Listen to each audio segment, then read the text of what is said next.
The winds are laying down, which means the fishing should be heating up. So ice down the Yeti, gas up the boat, and pay attention to this week's report, because we're gonna have you covered here on the Texas Insider Fishing Report.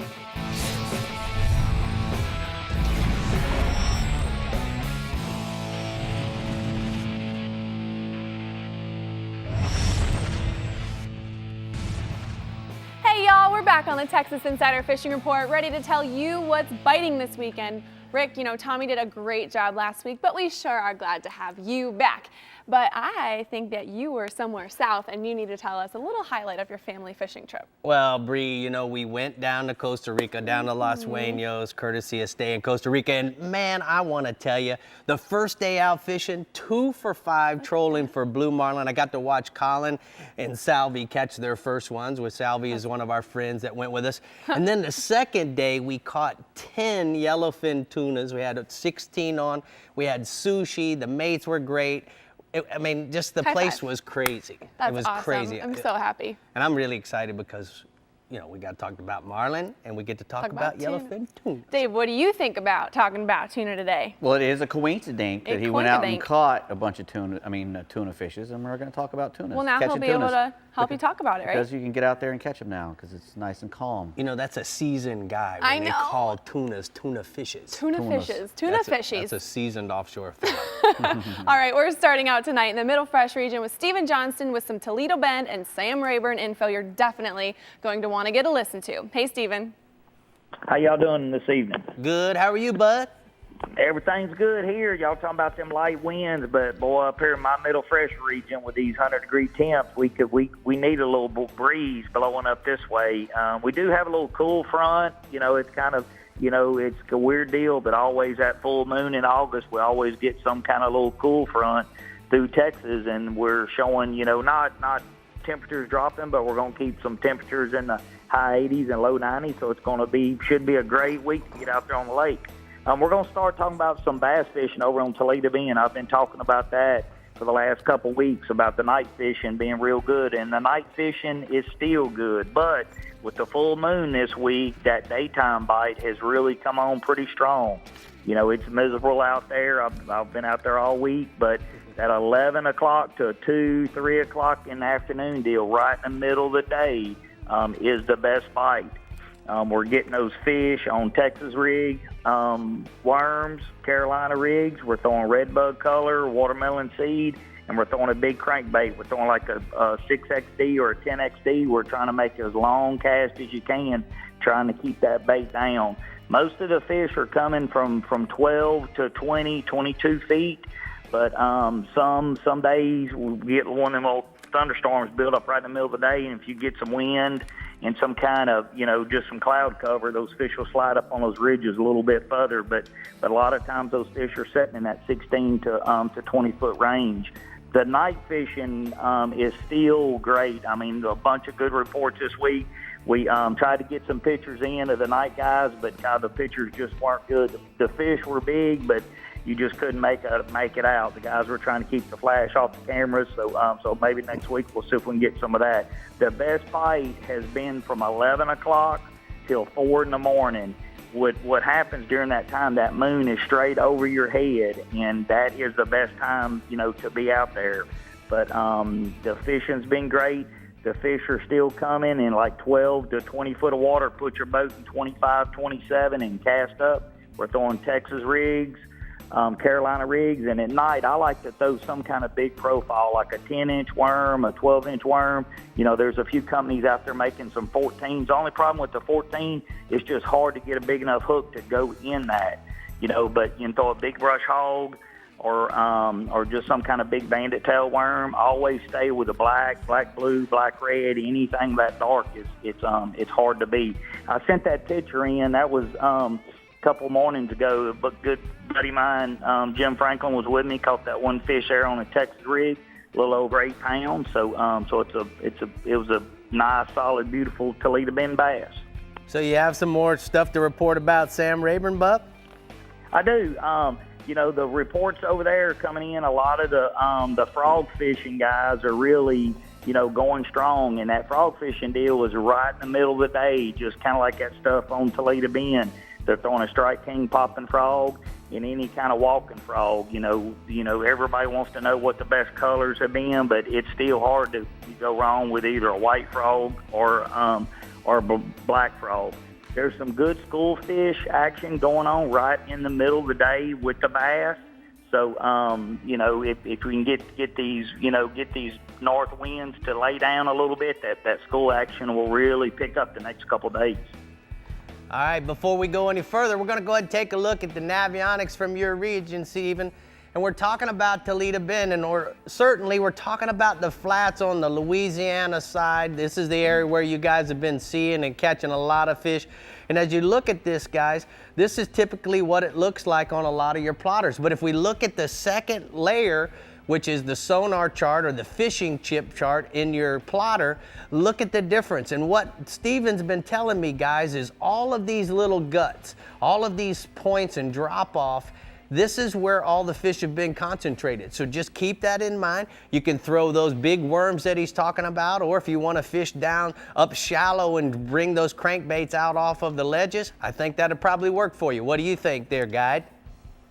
Absolutely, and just don't get that boat up there too far on them ridges. Make sure you keep that boat out and keep that bait exactly where those fish are setting.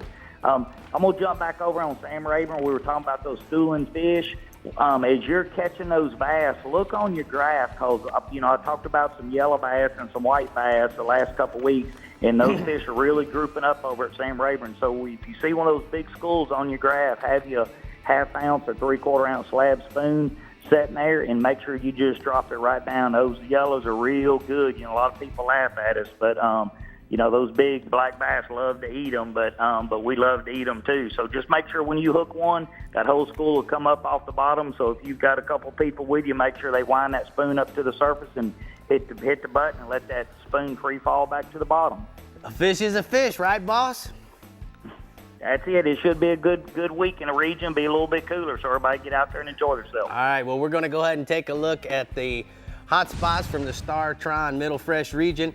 Stephen says Toledo Bend fished the main lake ridges both day and night. The bass are coming from 10 to 20 feet, and if you can stand the heat, the best bite's going to be in the middle of the day.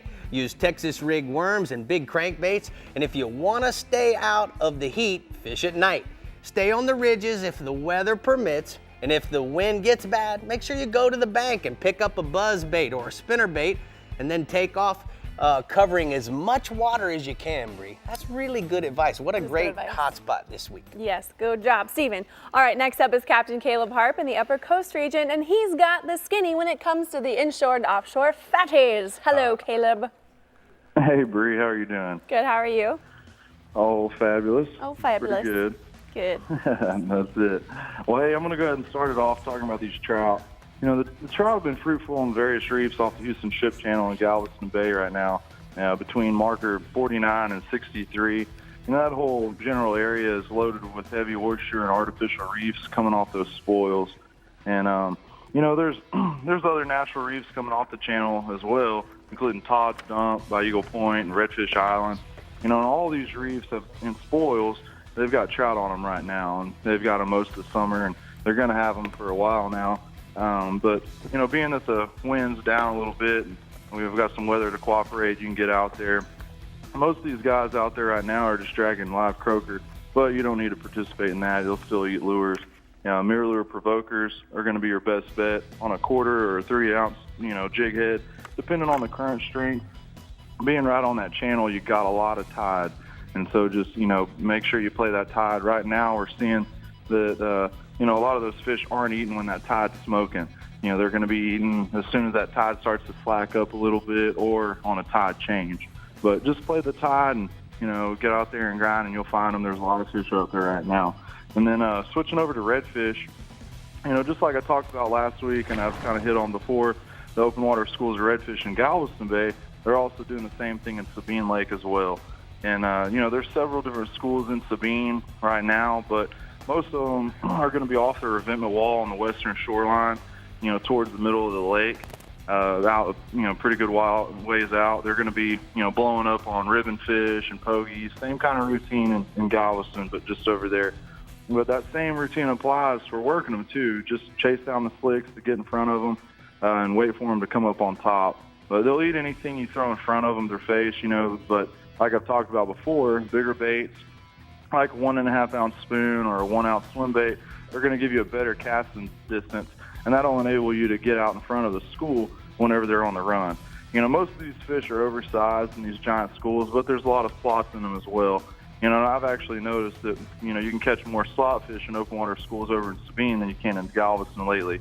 And a lot of those redfish tournament guys are, making that true statement. But going offshore now, same routine, on all the species, but really, though, the kingfish bite's been really good on the gas and oil rigs 10 to 15 miles out of Freeport and Galveston. Using dead sardines with double J hooks on a wire leader is really the best technique here. And these kings are going to be up to about 35 pounds, with the occasional one, maybe bigger. And then also the triple tail bite has still been good whenever the wind allows you to sight cast them off the Sabine beachfront. Sabine beachfront's really known for the triple tail fishing over there, and free line shrimp or even under a small popping cork is always lights out for triple tail, but they like lures too. Small paddle tails like a mirror lure soft shad on an 1/8 ounce jig head, or maybe even lighter, work really good as well. But these triple tail are going to be in all sizes right now. They're coming up there on that beachfront to spawn, and haven't caught a lot of little ones lately, but you're still going to be able to have opportunity to big 15 to 18 pounder as well. So you never know.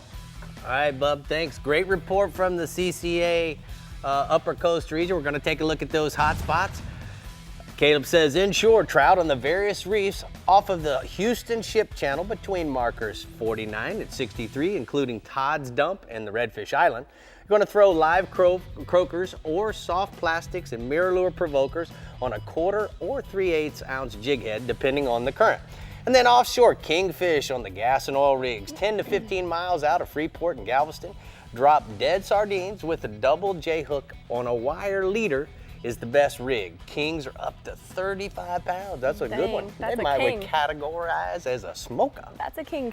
All right, things are starting to heat up, and so is the fishing in the lower fresh region. But first, we're taking a gander at the CCA workbench for some good old-fashioned rigs and techniques with some good old Dave. Yep, we're going to be talking about tunas. Good old tunas. Texas tunas. Texas tunas. Here we go. Texas tuna tricks. Oh, look at you. TT. We'll be back with Sounds more like we of got the some TT TT going. Yeah, we could keep going. The Texas Insider Fishing Report is brought to you by Yamaha. Reliability starts here. The American Fishing Tackle Company. Precision tackle and performance clothing since 1958. Guy Harvey, marine wildlife artist and conservationist. Navionics. We start where the road ends. CCA Texas, a leader in marine conservation. And Okuma, inspired fishing. Meet the water's lightest 25 horsepower four-stroke, the all-new Yamaha F25, the new standard and 25 horsepower portable four-strokes. At just 126 pounds, it's got the best power-to-weight ratio of any 25 horsepower four-stroke on the water. With performance that bests the previous Yamaha F25 and features like Yamaha's VTS for precise trolling speeds, batteryless EFI, built-in resting pads, and carry handles, it's the perfect portable power for small boats. Remember the glory days of gasoline? It's just not made the same anymore. Kick your gas into gear with StarTron. Pump up the performance in all of your engines. Cure the problems of ethanol with the power of enzymes. And maximize your mileage every time you drive. Kickstart your engines with StarTron.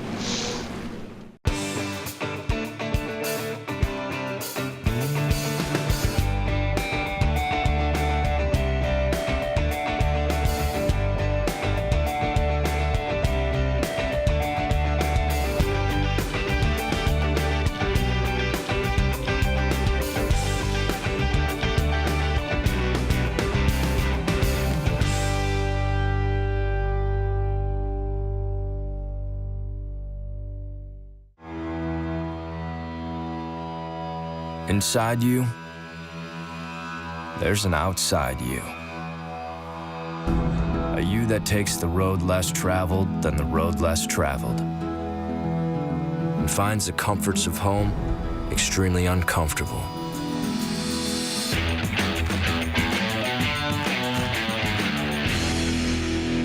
This is for that you. Remember to follow our guides and be up to date on all things fishing in Texas. Make sure to head over to TexasInsiderFishingReport.com. You can also catch all of our shows on our YouTube channel. Remember to like us on Facebook at Texas Insider Fishing Report and follow us on Instagram at TifferTV. Also, don't forget to send and tag us in your fish-tastic photos and videos. But now, get ready for Rigs and Techniques.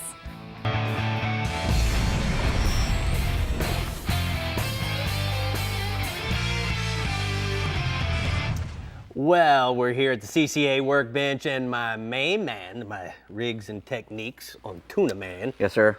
Dave, is ready to go. Yeah, we're talking about tuna fishing. And when Texas, you were targeting tunas, you're probably gonna have to go a long ways. You know, it's a good ways out there to get to them. It's just like the blue marlin fishing. The blue marlin are there because they're eating the tuna fish, and the tuna are there because they're eating little bait. So what you want to do is you're gonna, want to try to find the bait. And if you can find the bait, you'll find the tunas. And what you do is you can look at for the tunas when they're up on the surface. There'll be birds around, or you can use your sonar and try to find the schools down below. And what you're wanting is that sometime during that day, either something's going to come up underneath that bait. Those tunas going to make those bait come to the surface, and then they'll be seen by the birds, and you'll be able to converge where those tunas are eating that bait up close to the top. Because that's where you're going to catch them. Obviously, if you have radar, you use your radar to find the birds. Yeah, exactly. Especially running early out in the morning, correct? The bite's usually going to be early in the morning and late in the afternoon, for a tuna bite. Sometimes you'll see them come up and eat in the middle of the day. I've caught tons of yellowfin tunas in deep water in the middle of the day. But those are usually the prime time, so you want to get out there and get at them first. But, the reason everybody in Texas wants to catch a tuna fish is because they're delicious to eat. And they got that red meat. It's a powerful fish. He doesn't stop fighting from the time you hook him until you bring him to the boat. So it's, and at the same time, he's got really good eyesight. So you have to be careful with your leaders, especially on fish that get hammered a lot. In Texas, we're lucky a lot of the fish are way offshore, so they don't see a whole lot of boats a lot of times. And as the season progresses, the fish will get shyer and shyer, and sometimes you have to go to live baits even to get a bite out of them. So we found our birds, we found our tunas crashing on the surface. Now what are we going to do? First off, we want to try to see if we can see what they're eating. If we can see what they're eating, we have a really good chance of catching them. Because if they're eating little stuff, like little tiny larvae or even little things like this, it looks like a piece of a monofilament with an eyeball, a 100-pound mono with an eyeball on it. If they're eating those kind of things, and you go trolling through there with a ballyhoo on one of these, you're not matching that. You're not going to get a bite, and you're going to be going, gosh, I can't believe all these tunas are out there just going crazy. They're not frolicking, they're eating something. And that's what you have to do, is you got to try to figure out what they're eating. And once you figure out about the size and maybe what color the thing is they're eating, that's what you want to put out. And you want to put it out a good ways back. Especially if they're shyer fish, the shyer they are, the further you need to put stuff back. And I'm going to interrupt you. No, go ahead. I'm going to play the devil's advocate here. Correct. So let's say we don't find birds, but we know we can go to a rig, an oil rig, or we can go to established structure. Right.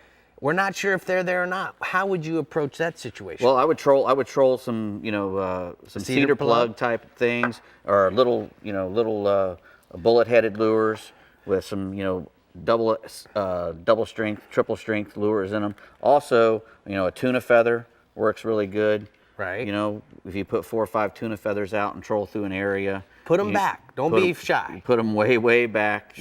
As soon as you think you've got them back far enough, drop them another 50 feet. Now, if you're not getting bites on that kind of stuff, then you might want to go down to something like this. Small. A little king type. This is what I call these things. We use them to catch. I caught a ton of blackfin tunas one time when I found out they were in this little tournament we were putting on, and they didn't have a size limit.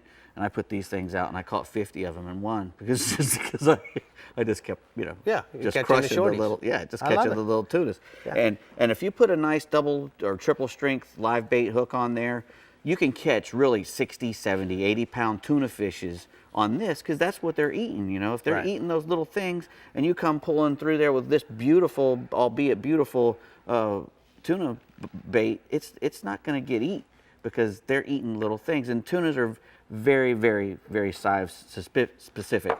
And sometimes you have to use fluorocarbon leader and get down. And if you're really lucky and you got them up on the surface, you know, you can throw some nice topwater plugs at them. Right. You know, or even a little jigs, you know, like a little Williamson jigs. I mean, those things are great. When you see all those, if you can't get the fish to the surface and you see all those tuna, you know, balled up a bunch of bait on the sonar, and you drop these down there, drop them through that school of bait and rip them up. As soon as they come out of that school of bait, those tuna fish are going to nail them. Would this Akuma be a good rod? Yes, this we little load it up Macara. with? Yeah, you know, it depends on the size of the tunas you're targeting. But if you're targeting bait-sized tuna, which usually if I'm fishing for tuna fish, because I can eat the bait ones too. I like little tunas. I like 10, 15, you know, pound tuna. Once they Akuma start makes getting a big, little- they start hurting me too much. Akuma makes a little metalloy reel, real Right. high speed cranking. Bree and I did a show on the Humps, man. It was so awesome because of the retrieve ratio. Yeah, you can get them to trigger that bite. They like things moving quick. Thank you. I appreciate you telling me what to do when I don't have the obvious in front of me. There you go. And Rick, what color did I go to on that color-coded line we were using? I don't. The blue. The blue. Always go to the blue. metered line. She got me on the metered I can't line. count that well. Okay, the Yeti Lower Fresh region is a big one, and Matt Reed is ready to tell you where you can hook up to a big one this weekend. Ain't that right, Matt? That's right. That's right. How are y'all kicking today? Pretty good. Good to have Rick back. Ish. Yeah. Back from somewhere out there where they had real clear water. Right. Well, I guess we'll kick this show off with the largemouth report from that South Texas region. Lake Falcon is still kicking out a lot of fish. They're biting really well right now on the rock structure on the lower half of the lake. Most of those fish are in 10 to 20 foot of water.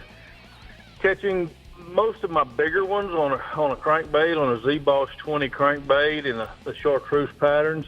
Also a football jig, 3/4 ounce football jig in sour pumpkin color. Catch a lot of numbers on a Carolina rig Zoom Magnum trickworm in those same areas. They don't tend to be as big as the ones I catch on the crankbait or the jig, but it can be a lot of fun to catch those numbers. So, but Falcon is really doing well. I wish we had a little more water. We're getting down to a little over 38 foot low, which is getting to the point that makes me a little nervous, but hopefully we'll get a little tropical moisture and get that lake to come up a little bit. Let's move on up a little bit north in my region, up back to Fayette County Lake. It's fishing really well right now. I mean, there's a ton of 3 to 5 pound fish in that lake. You catch an occasional 6 or 7 pounder, which is a really good fish in anybody's book. Those fish are ganged up right now in 8 to 20 foot of water on the offshore breaks on the points, also on the rock piles. Catching those fish on crankbaits. A lot of them, when you get them triggered on a crankbait, a lot of times you can catch a bunch of them in a row, which is always a bunch of fun. When they quit biting the crankbait fast, slow down, throw a Cinco out there on a Texas rig. And the way they're warning it right now is extremely slow, basically dead sticky. Let it lay there. You know, once they've had pressure on them, if it lays there dead still, a lot of times they'll pick it up and move off with it. So don't get in too big a hurry after you've been fishing those fish with a crankbait. When you change to soft plastics, fish is extremely slow in the summer right now, and they'll pick it up, and you can catch a lot more fish that way after they become less active. So keep that in mind when you're at Fayette County. I'm going to move on over closer to the Austin area. Decker Lake is kicking out quite a few fish. In the mornings, they're schooling real well. Throwing tiny flukes at them and little crankbaits. As that goes away early, and then go ahead and pick up a 10-inch worm, move to the edge of the grass. There's been some good fish caught up to the 7-pound range off the outside edge of the hydrilla. There's a few fish being caught on the frogs over the top of that hydrilla also.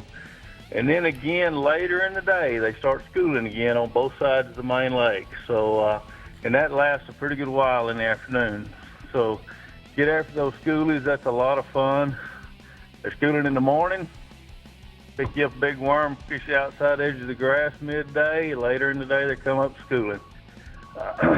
Lake Travis in the Austin area, the bass fishing's a little slow. The best thing going there right now is they're schooling in the mornings inside the marinas. Catch them on top waters and small spoons. You know, those marinas have all kinds of cover, shade, and food, and early in the morning, those fish are out and active. I want to thank Brian Cotter at Texas Hogs for sending me those reports from that Austin area. He always keeps me up to date what's going on in that zone. Tell me about the photo here, Matt. All right. No photo. I'm sorry. That's right. Tell me about the redfish. I'm sorry. My bad. Okay. Sounds funny to be talking about redfish and fresh water, but Lake Braunig is a power plant lake just south of San Antonio. A lot of our power plant lakes had redfish in them. They're biting real well early in the mornings right now on the main lake points and 3 or 4 foot of water on a white chatterbait. They sure will stretch your arm when you're used to bass fishing. Those redfish are a lot of fun. So we got to back up, brother. You got redfish in freshwater? Yes, sir. What? Come on. All right, tell me about this photo. You got a redfish in the freshwater. That's somebody that sent that report in from the redfish at Lake Braunig. He had him a good one there. There's no upper end limit on the redfish in freshwater because they don't reproduce. Man, we're gonna have to come. We got to come do some of that. I want to catch a bass on one cast and a redfish on another cast. Put me in the book when you think that's gonna happen. I'll be there. I'll even bring Bree. All right, we can make that happen. All right, man. Thank you so much. We're gonna go ahead and take a look at the lower fresh hotspots from Matt's region. Fayette County Lake bass are on fire in 10 to 20 feet of water on crankbaits and football jigs. And then Braunig Lake redfish are biting early in the morning on white chatterbaits in 3 to 4 feet of water on the points. Can you imagine? No. That would be the coolest thing to be able to catch a redfish and a bass. I only do it in the Everglades, so I don't know anything about catching one in Texas, but it's gonna go in my bucket list. It's gonna happen. It's on your bucket list now. Yeah. Well, this year's CCA Texas Star Tournament has been record-shattering, to say the least, with the 5 truck and boat combos being claimed so far. The last combos were claimed by Holly Clark of Port Arthur and Mike Lakowski of La Vernia. Mike was fishing in the CCA Interchapter Challenge when he became the first CCA Life member to win. Guys with trucks, there are still boat packages left for the catching if you bring your own truck. So go out there and fish them, get them. It's gonna be great. Man, record shattering. They all got the boat and truck combos. See what happens in CCA just sponsors the show and all the good things happen. All good things happen to great people. Way to go, CCA. All right, look alive, my friends. Coming up, we're heading to the Middle Coast and Upper Fresh regions for some unforgettable weekend fishing. You won't want to miss it. We'll be right back on the Texas Insider Fishing Report. Where'd Dave go? I don't know, Dave. The Texas Insider Fishing Report is brought to you by Contender Boats, performance through innovation. Bass Assassin and Saltwater Assassin, the best lures, period. CCA Star, fishing fun for giant prizes and scholarships. Costa Sunglasses, see what's out there. Power Pole, swift, silent, secure. And King Sailfish Mounts, www.kingsailfish.com. At Yamaha, reliability is a family tradition. Meet the next generation. 4 new advanced technology-inspired inline 4-cylinder performers. Bred from the reliability and boater satisfaction that is part of Yamaha's DNA. They prove that when power gets lighter, faster, stronger, and smarter, boating gets even better. And more satisfying for boaters like you.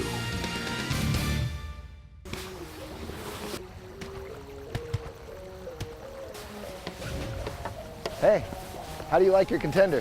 How do I like my Contender?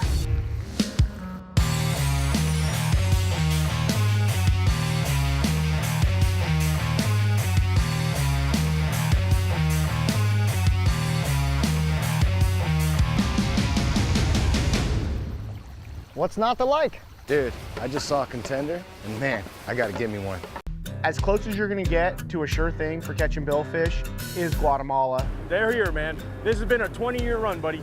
These things haven't left. There's no cycle. When it comes to sail fishing, this is the real deal.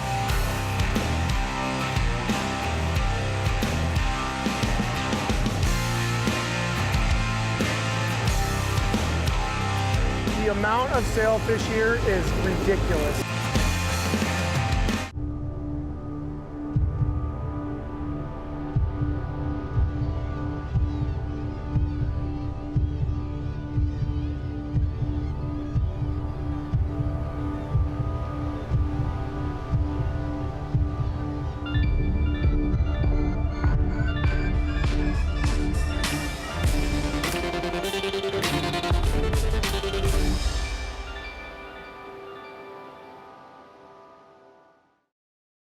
So guys, let's talk a little bit about the fire disc and how functional it really is. Now certainly the stand has the ability to be set up on uneven surfaces. Not only can you use it on the tailgate of your truck or use it out here on the boat, but you can put it on the sand, you can put it on the ground. It comes in two different options as far as the heights go. But let's talk about how easy it is to light it. Now on windy days, Fire Disc created this thing called the wind helmet. That helps concentrate the flame and allow it to really focus on the bottom of the pan. We have a fuel regulator with a very small Coleman canister. You can buy these canisters at all your local grocery stores, Walmarts, Bass Pro Shops, academies, and whatnot. The great part is that it's so easy to light. So we're just going to push the fuel regulator down to high, go through this little hose hole here, and we're going to light our cannon. There we go. Now we're lit. We're going to put our disc on here. Now we're talking about 22 inches of surface. And again, because it's propane, we don't have to wait on the coals. I'm ready to start cooking now. In the middle, it gets up to 600 degrees. And the thing is, you can cook in the middle and then shovel all your food out to the sides. It's made out of carbon steel with 4-inch real durable handles with great grips on them. So the Fire Disc is really very well thought out. I cooked fried wings, I've fried fish, I've cooked pork chops. You can treat it like a fryer as well as an iron skillet. I also steam shrimp and steam clams. We create paellas. We do pork fried rice. We actually cook breakfast in here. We can do bacon as well as sausages. And the great part is that it has no limits. I love the fact that the Fire Disc really is the ultimate cooking tool. It's made to haul and cook everything. Cook it all. They cook it all. I guess you know how to get it lit now. You know how to, I was gonna say that. No way. Fire Disc gets us lit, that's for sure. Come on. Come on, the day I get to wade fish with this guy is the day I'll be a happy girl. Bink Grimes in the Middle Coast region has quite the report for y'all. Hey, Bink. We're going to see if you can throw a topwater when you get down here. Okay, fine.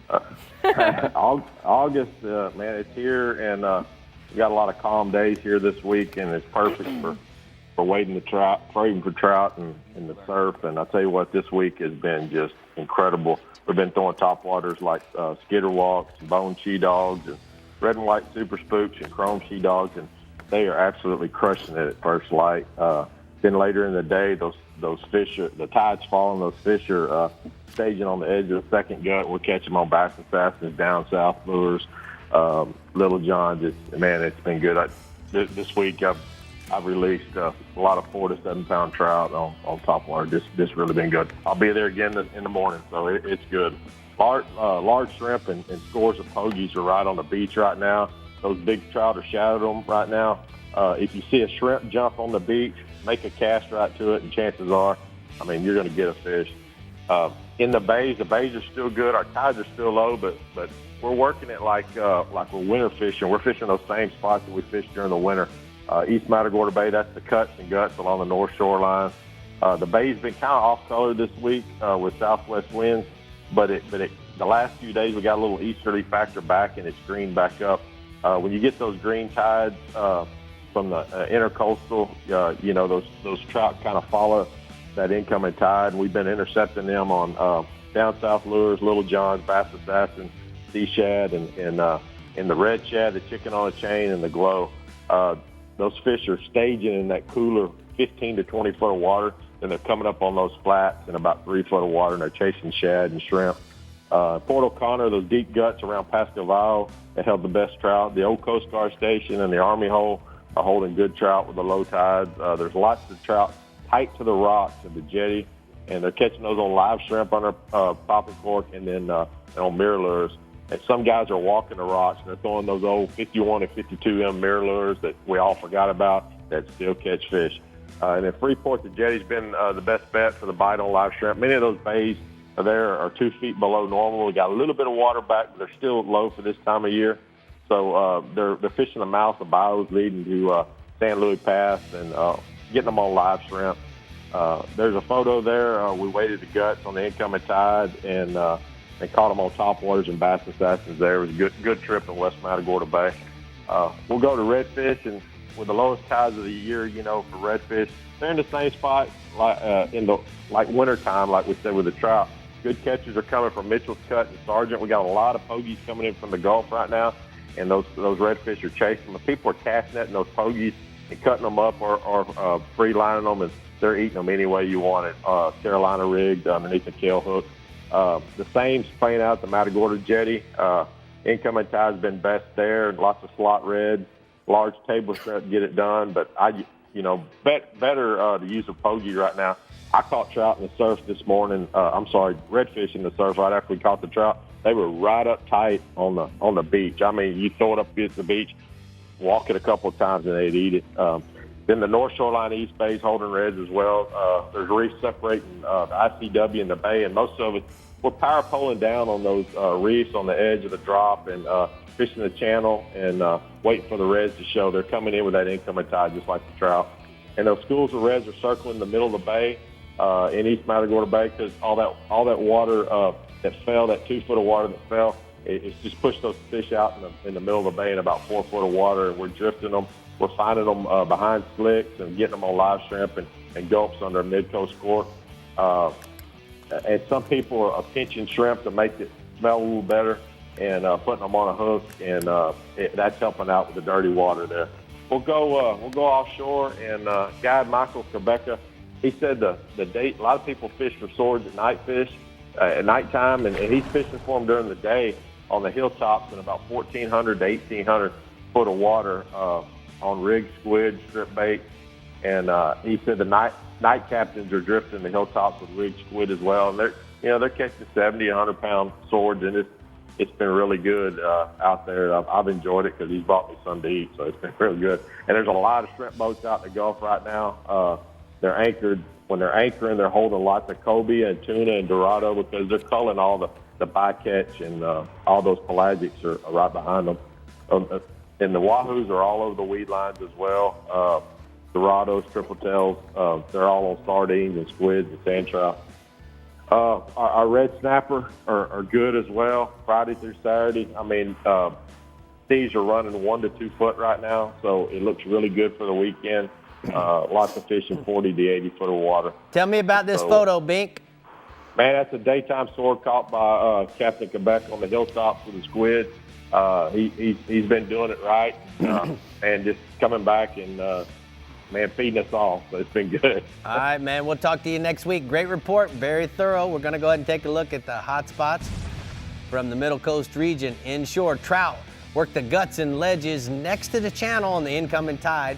The spots like Bogey Cut, East Matagorda, Silveria Bayou, and Port O'Connor are good spots on bass assassin, down south lures, and live croakers. And then offshore, wahoos are holding on the weed lines and mullets, squids, and sand trout. I butcher their names. Yes, you do. If Lake Texoma and Lake Fork are in your vocabulary for the weekend, listen up to Rick Carter in the Upper Fresh region. Hey, Rick, I can pronounce that word. Yay! Can you? Yeah, man. Hey, guys. Hi. What's going on, here, Rick? man. We're going to go back up to Lake Texoma this week. Bill and Chris Carey are catching some giant stripers on Texoma. The topwater baits early in 12 to 15 foot of water that are the 12 to 15 needs to be near 30 foot of water. He's telling me to catch these giant ones. Large topwater baits, 6-inch swim baits thrown into the schooling fish on top. We're catching them up to 13 pounds this week on the schoolers. After that action stops, they're throwing the 2-ounce slabs through the shad balls and ripping them up off the bottom real fast and getting the fish fired back up. They caught them up to 17 pounds this week on that pattern on the lower part of the lake. I've got a photo there of a client with Chris, Bill's son. He had a couple of giant stripers there. Man, those are some giants. They catching those on artificial, Rick? It's all artificial, and it's just on conventional bass tackle. It's like going off of Venice on the big bull reds with the little bass rod and reel, Rick. That's a blast right now. Well, tell me about the fishing on Lake Fork in the bass camp. How was it? Was it a good success? It was great this year. I think we had 7 states represented. The kids caught fish on football jigs in about 15 to 25. They also caught them on 10-inch blue fleck assassin worms and June bug color. Texas rigging those, fishing the standing trees. Man, we just had a great week. Had 20 pros taking them out 3 mornings of the week, and we had a young lady, Sky Ball, caught the big fish honors there. She had a 9.2 with one of our captains, and man, she was fired up. We had 36 boys and 2 girls, and the girls smoked them. So this photo is of Sky with the 9.2, correct? That's Sky with her 9.2. She got a free replica that she'll get to take home with her, and she got top honors against all those other guys. There were only 2 girls in it this year, and they just did a great job. Way to go, girls. Way to go, right, Bree? Yep, way to go. Hey, tell us about the crappie, Rick. Hey, the crappie are still on here at Fork. We're getting a little thermocline setting up on the deep water, so they're staying above that, 20 to 25 foot. The bite's in about 15 to 18 foot of water. They're real easy to pick up on your electronics right now. The LFT baby shad and a bluegill color, presenting it real slow, hardly any action. And also the Bubba's baits in the LSU color, which everybody knows LSU's purple and gold. That's a good color on the jig right now. You can contact Terry Moon on Lake Fork if you want one of those crappie trips. It's still happening big time. All right, thank you so much. Great report this week, Rick, from the Upper Fresh region. We're going to go ahead and take a look at his hot spots. Our guide, Rick Carter, says Lake Texcoma, stripers are on top water early. Big spooks and large swim baits are working on the big catches on top. And then Lake Fork, crappie in 16 to 20 feet of water, biting slow falling jigs with very little movement. A nice limit could happen by noon, Bree. Very nice. And just like that, we have one more region left in the lower coast, and we're going to go over yonder to the CCA workbench for some new products, Mr. Dave. It goes by fast when it's so much fun. Doesn't it? That's what just that's what I hear. All right, we'll be back with some. Oh, what happened? What happened? Dave read between your lines, yes, my love. I heard you. Oh, okay, we'll be back. I don't know what's going on here. Yeah. He's lost control. The Texas Insider Fishing Report is brought to you by Maverick Boat Group, makers of premium boat brands Maverick, Hughes, and Pathfinder. Rapala, catch the latest at rapala.com. Yeti, built for the wild.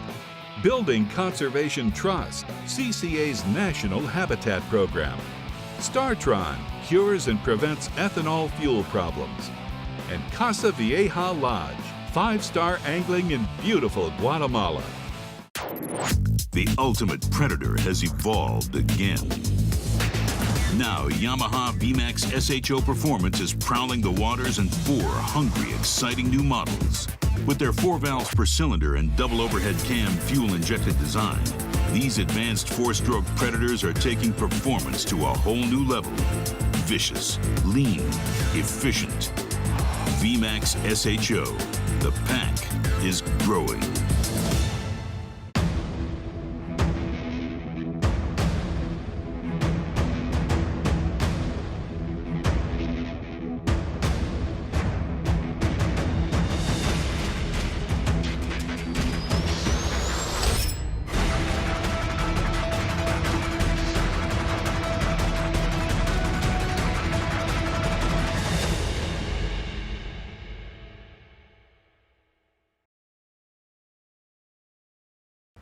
Thanks for tuning in to the Texas Insider Fishing Report. Be sure to like us on Facebook and follow us on Twitter and Instagram to keep up with our captains, contests, and appearances. You never have to miss a show. You can find full episodes as well as special segments right on our homepage. Just head to TexasInsiderFishingReport.com for everything you need to know to stay hooked up.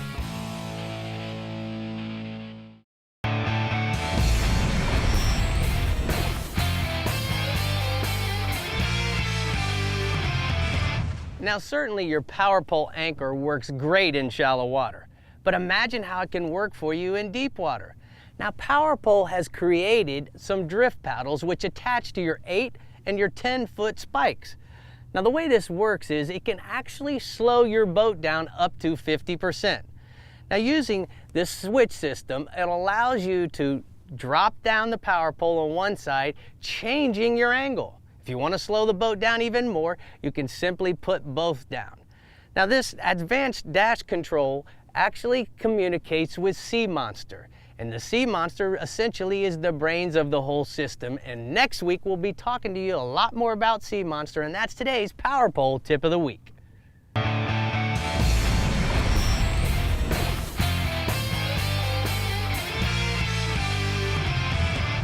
Well, we're here at the CCA workbench, Dave, and we're talking about new products. And Yes, sir. I'm going to tell you, those paddles, they have changed the way I fish. Yeah. They really have. They're amazing. We'll share that with you guys in the future. But Dave, what do we got over here this week? Well, first off, we're going to talk about this is a new Saltwater Assassin, new color for their sea shad. It's called Candy Cane, and it's got the hot pink on the top and pearl white, on the bottom, and just really cool looking color. What would you use that kind of color Well, in? Dave, to me, pink is somewhere in between the chartreuse and the white as far as the way the fish perceive it. I like to fish both those three colors, white, chartreuse, and pink, in muddy water and the tannic stain color water that has a little bit of off color. And the reason why is that I believe the brighter the sky, the brighter the lure. And so on those sunny days, sometimes the silhouettes early in the morning work good, which you have a dark color, but the pinks and the chartreuses and the whites really stand out when the water is off color for whatever reason. I'm fishing a lot of that. Yeah, exactly. Well, good. That's the new Saltwater Assassin Candy Cane. Candy Cane. Candy Cane. All right, this here is the oval cobia jig from the Buccaneer, and it's a really good heavy-duty jig. It's for cobias, big snappers, but probably more of a cobia jig than anything else. It's got an 8/0 heavy-duty hook on it. Right. Double durable nylon hair. It's got real heavy epoxy on the head and 3D eyes, and also on the ties, so you're not going to be losing a lot of hair. Not a one fish jig, yeah. Exactly, and it's got that that live action swim tail. So if you get a cobia up on the surface and you chunk that bugger at it and probably get it within 3 feet of his head without hitting him, he's probably going to eat it. Okay, can I share a tip with you? Sure. You got time for a tip? Sure. So Dave, I learned from Ralph Delf and Kenny Harris fishing cobias in the Keys. And the one thing that I learned is in the cobias, you bop that jig up like this on a conventional rod and reel, and you gotta stay connected on the drop. Don't just drop the rod. You gotta lower the jig so that you're feeling, because that's when the cobia is gonna bite. Eat it. And the same thing with an African pompano. Right. But cobia is a cobia. It doesn't matter whether he's in Louisiana or Mississippi or Texas. Braid has helped us a lot in that thing right there. What else you got? Well, these are some new DOAs. He's making, the DOAs of, the Bait Buster's a great lure. It has been forever for trout, redfish, but this is the new trolling version, and feels considerably heavier. It's a little heavier. You can put a swivel on here, which is what they would tell you to do. You always put a swivel on them, but to keep them from spinning up your line. But you can troll up at up to 6 knots. They say, and which is pretty good. And you can also just toss it, just like a regular bait runner. So and this is going to bait go buster considerably deeper than the past. Correct. Than the original. But they also actually make one called the Deep Runner. The Deep Runner. Yeah, which is even a little heavier. Nice. And hook eyes again on the top. So you can retrieve that at a variety of speeds to make it bounce on the bottom or get up and come with you. So whatever you want to do. What else you got? Well, this is I saw this the other day. This is called Fish Defunk. And and what I like about it is this thing, you know, it smells really good. Oh, yeah. Plus you got 30 little soft wipes in there. You know, you're always having to mess with that towel. You got a towel on there, you catch one fish, you wipe the slime off your hands onto the towel, and now the towel's slimy. Right. So every time you go to do anything else, you know, your towel is slimed up. With these, you can use them, throw them away into your, make sure you throw them away really good. They're really tough, and they smell good, and they get away the funk at the molecular level. You know, they use a special type of enzyme that gets the stuff out of there, gets the stink out, defunk, fish right. defunk. Speaking of defunk, we need kills the stink. We all need some of that. Oh my goodness, it is so hard to deal with these two. Okay, Chad Kinney in the Lower Coast region is closing us out tonight, so I know he's gonna make it good. Will our rods be bent this weekend, Chad? I got that. You got that right. The Lower Coast is going to make it good. It's been still solid out here. So, starting with the inshore here, Arroyo City, South Padre Island, even here out of Mansfield there, but the lower end of my part right here, the fish trout's been holding along the ICW, and ICW is the intercoastal waterway, so people don't know what we're talking about there. That's just, you know, the channel markers that mark the channel, so that's what the ICW is. And they're there from there and adjacent grass beds, so fish the sand pockets and the drop-off on the ICW. And some bull redfish still been holding up and moving around the Lower Coast jetties from Port Aransas, Mansfield, and down South Padre. So starting out with the trout, like I said, along that ICW, there's a whole bunch of grass beds down here. Arroyo City, South Padre, your sand pockets right there. So try some topwaters early and wade maybe about, or drift, 100, 200 yards off and work your topwaters around those sand pockets on the edge of the grass beds. Try some soft plastics like a sand eel. And if you get closer to the ICW, it's going to drop off real quick, and there's grass beds along there.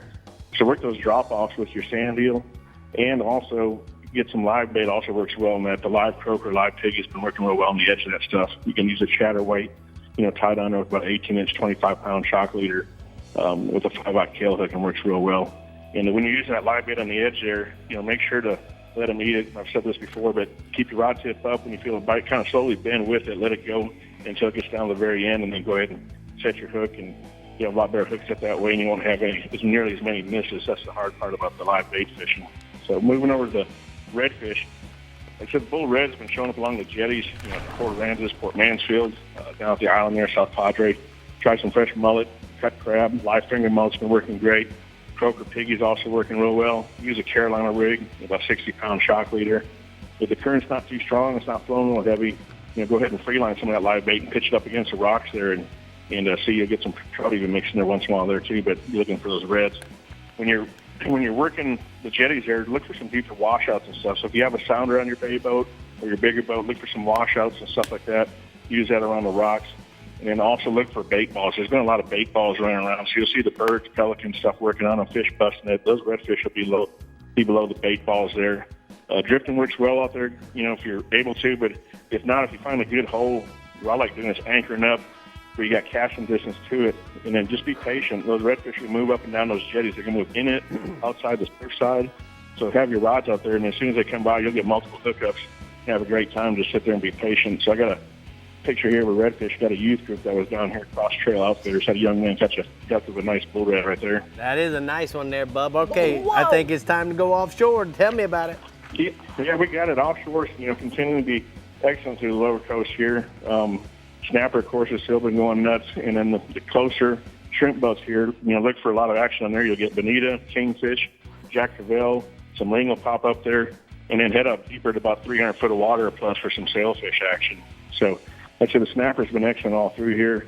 Remember, I've been saying it every week, guys, where I still get people coming in the shop here and they're saying, hey, I didn't know it was closed. So fish Friday, Saturday, and Sunday only for snapper. Can't fish during the week until after September 4th there. So try the squid, cigar minnows for bait. Jigging also works really well for the suspended fish there. The current's been letting up quite a bit, so take some extra chum with you because you can use them on the shrimp boat. You can use it for snapper fishing. So on where you're snapper fishing, chum that in the water, and you'll get that water. You'll get them up in the water column. You'll start seeing them dart behind the boat. And if you do, go ahead and free line a piece of squid. Just tie it direct to your main line. If you're using 25 or 30-pound test, just go ahead and do that and free line it out there. Let them run, circle hook, and just slowly set the hook, and you'll hook them on the corner of the mouth there. So fishing's been great there for the shrimp boats. A lot of them are out there in that 60 to 120 foot range. So if you want plenty of action after you've done snapper fishing or vice versa, bonita, kings, Jack Crevalle, ling have been around there. go ahead and do some trolling behind them. You know, use a feather, cedar plug, Rapala. So heading up to the, got a picture of quick red snapper there. Is a good picture of youth. And heading up to the bill fishing, sail fishing are doing great out deeper, about 300 foot. And the one thing about these guys, everybody releases them. So go ahead and make sure you have a pair of AFCO gloves on there. And I got a reason for it. Go thumb to thumb on these things. Make sure it's for safety and helps you grip a lot better. Tell me about this sailfish photo. There you go, Chad. Yeah, it's actually my daughter's first sailfish there, Kirsten Kinney. So that was a good one we caught. All right, we're going to go. We'll see you later. Thanks. We're going to take a look at the lower coast hotspots real quick. Inshore trout. Arejo City, South Padre trout have been holding ICW adjacent grass beds, the big bulls. And then snappers continue to be excellent throughout the lower coast. You can make sure you look behind those shrimp boats. All right, guys. All right, there you have it. We have our show. Thank you all for watching. I hope you have a great weekend of fishing. I'm going to Nashville for my bachelorette party. Hey! I'm going too. See y'all next week. Bye. Ruin it, Dave. No.